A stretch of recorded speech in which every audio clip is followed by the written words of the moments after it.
Greetings everyone, this is Dr. Mustafa, privileged and grad student of this prestigious institute. I joined in the year 2013 and I am passed out at 2018 batch. These years were a golden period for me. All the professors and faculty were really approachable in every form, in every way, maybe doubts related to subject or any other discussion, maybe related to the topic or off topic, they were always there. I really appreciate, I'm really very happy, and I consider myself lucky to be part of this institute. And today I'm here for the reunion. I am really happy to see this college and where I left in 2018, and I think it has grown in stature and in infrastructure.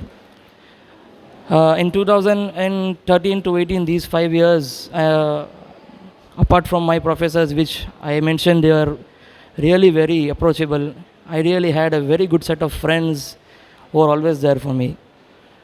I have a message for my beloved juniors. Yes, use your time very well in this college. Okay, ask your doubts, clear your doubts, consider your professors as your gurus. They will always be there for you, and enjoy your college life. Okay, thank you.